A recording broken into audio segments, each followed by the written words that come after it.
Good morning, good morning, good morning. Kiss up to God. To God be the glory for all the wonderful works that He does.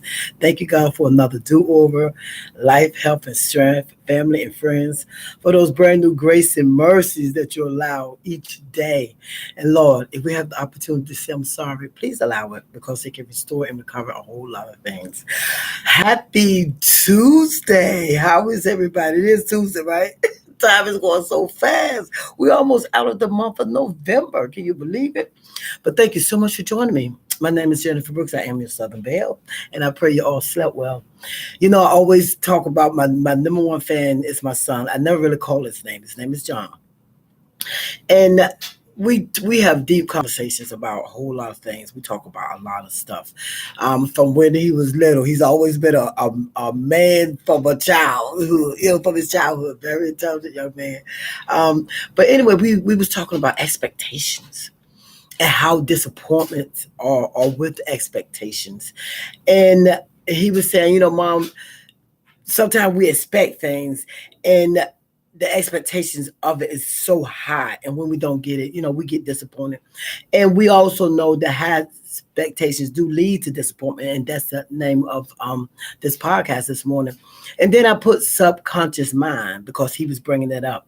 And deep in our subconscious mind, that's where our beliefs, our perceptions, our expectations, and our fears lie, deep in the subconscious mind. And 95% of how we think and react and behave is located in our subconscious minds. And that's what, as I say, our expectations are. And also, our subconscious mind is like automatic. Have you ever wondered why you get up and do the same things, or you didn't realize you did something because it's automatic. We do so many things so much over and over and over. It's repetitious over and over again that our mind automatically does it. We get up, we brush our teeth, and they're like, did I brush my teeth? But it's already in your subconscious mind to do so. So he uses, I thought it was so cute, he uses like a candy bar, for example, because sometimes you have to simplify things in order to try to grasp, what people are trying to say.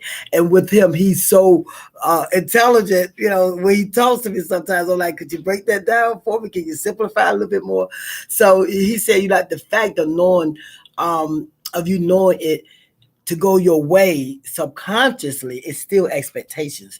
And sometimes when it don't go your way, the outcome does not match your anticipation of what you want to do. So he used an example of Mr. Goodbar. He says, let me put my glasses on because he wrote down my little notes for me today. Thank you, John. He said, like a Mr. Goodbar. He said, do you taste the chocolate or the nuts first? Think about it. You might not think it's enough nuts, even though it your choices are being more nuts, even though you probably want it because usually that's what you expect, but you don't get it. However, it's satisfy you, but subconsciously you are thinking it wasn't enough. And that's what we do. We're satisfied with some things, but really are we, or because we're expecting something different. But he said, realistically, it could go your way. He said, but you have to accept it. And still, sometimes you have to understand that it's better to overlook the facts than it is to give up the expectations, because your expectations are actually your personal beliefs or feelings that something is going to happen in your future. Don't give up on what you want. Don't give up on your expectations because of the perception of what you're dealing with or what you're doing with. Like he used to Mr. Goodbye, excuse me, Mr. Goodbar. You don't stop buying it because you didn't feel like it was enough nuts in it, or you don't stop buying it because you feel like it wasn't chocolate enough. Don't let your life stop because you didn't get what you thought you should have got. You're expecting this whole big thing, and when you don't get it and you get disappointed, then you just stop and you give up. Don't do that because of you not meeting your expectation. It's not meeting your expectations. And we do have high morals or high goals and high values and high things that we want to accomplish in life. But sometimes we give up on it because it's not our outcome is not what we think it should be. It's not what we actually want it to be. And I think that's where our disappointments come in at. I think that's where we just stop and give up. And I mean, even with he used the good part. And a lot of times I use like relationships and stuff. And like when you meet somebody, you're high up here because you're expecting this relationship, or you're expecting this to go your way. You're anticipating all these moves. You're going like he said, you're going ahead of the real facts of the matter. And then when it don't work out the way you want it to work out, or when things don't go the way you want it to go, then you're just down and out. Then you just give up, and you can't. You got to keep going. And as I say, with the automatic, once you start doing things the same way all the time, and when it's out of whack, then you're out of whack because of the expectations, because of your beliefs, because of your fears. You don't know how to go on with your life. You don't know how to do things more with your life because the expectation is not there anymore.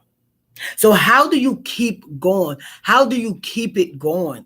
How do you just keep life going when you're disappointed and when you're down and out because it wasn't what you thought, or because it wasn't what you anticipated it to be? How do you move on? How do you keep getting up every morning and going to this job that you don't like? Or how do you keep dealing with this person you don't like? How do you just keep going on day after day after day after day? And a lot of it's because you know that it's going to get better. It has to get better because everything is not as it seems. Everything is not the way that you're looking at it. Some things, like in your self-conscious mind, some things you have to look at differently. Some things you have to understand and stop with your own beliefs on how it should be. Sometimes you have to go outside the box. Sometimes your perception has to be different. Like I said, it's automatically. We automatically do these things because this is what we have trained ourselves. This is what we train our brains to do. And some things we just do automatically without even thinking about it. So sometimes it's better to go ahead and get that high expectations and go ahead and go for it and stop allowing it to mess you up in a sense.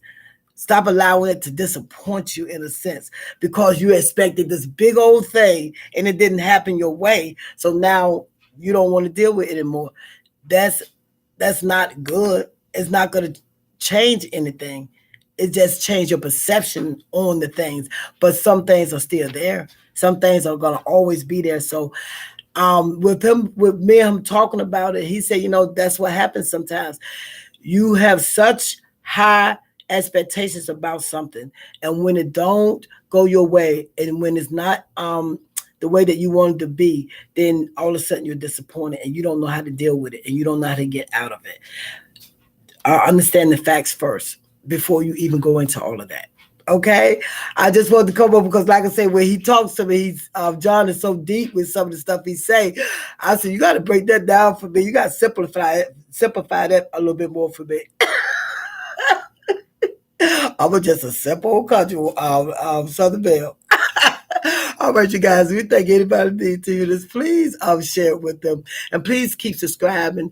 Please keep liking. And please keep commenting. You guys go out there. Y'all have a blessed day. My name is Jennifer Brooks. I am your Southern Belle. And I am on the right road now. All right, everybody. Enjoy your day. God bless.